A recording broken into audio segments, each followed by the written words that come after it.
স্বাগতম। কেমন আছেন সবাই? নিশ্চয়ই ভালো আছেন। বিনোদন মানেই আমাদের চ্যানেল, বিনোদন মানেই আমাদের চ্যানেলের খবর আপনাদের কাছে পৌঁছে দেওয়া। বিনোদনের সকল মাধ্যমের বর্তমানে আপডেট জোরালো হচ্ছে, কারণ সামনে ঈদকে মাথায় রেখে বিভিন্ন কন্টেন্ট তৈরি হচ্ছে। তার ধারাবাহিকতায় আমরাও আপনাদেরকে সুন্দর একটি কন্টেন্ট উপহার দিতে চলেছি আজকে।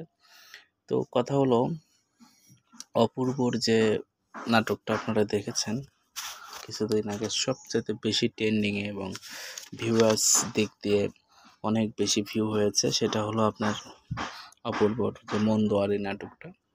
এখন উল্লেখ্য যে এই নাটকে অপূর্বর যে অভিনয় দক্ষতা আপনারা দেখেছেন, সেটা বরাবরই সুন্দর ছিল। তো এখন আমরা কথা বলবো শাকিব খানের আপকামিং সিনেমা বরবাদ নিয়ে। বরবাদ সিনেমা হতে যাচ্ছে বাংলাদেশের ইতিহাসে অনেক বড় একটি সিনেমা। এই খবর তো আমরা সবাই জেনে গেছি। তার টিজারটা দেখেছেন আপনারা, টিজারটা ছিল অনেক অনবদ্য সুন্দর।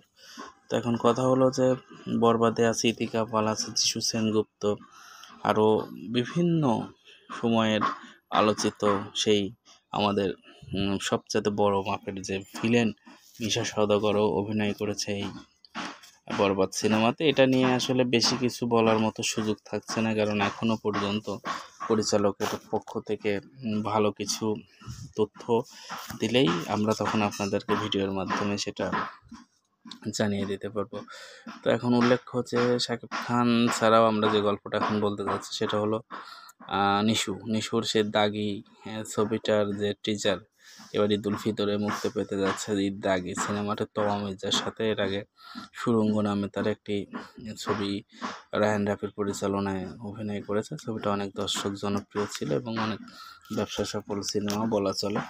অবশ্যই ছিল সেটা, অবশ্যই। তারপরে আবার ওই দাগি ছবিটা নিয়ে তারা আসছে। অবশ্যই আপনারা তার পাশে থাকবেন। আফরান নিশু, তিনি নাটকের ভালো মানের অভিনেতা, এখন চলচ্চিত্র ভালো কাজ করছেন। তো ধন্যবাদ সবাইকে। এরকম ভিডিও পেতে চাইলে অবশ্যই আমাদের চ্যানেলটাকে সাবস্ক্রাইব দেবেন, পেজটাকে ফলো দেবেন। ধন্যবাদ সবাইকে। স্বাগতম। কেমন আছেন সবাই? নিশ্চয়ই ভালো আছেন। বিনোদন মানেই আমাদের চ্যানেল, বিনোদন মানেই আমাদের চ্যানেলের খবর আপনাদের কাছে পৌঁছে দেওয়া।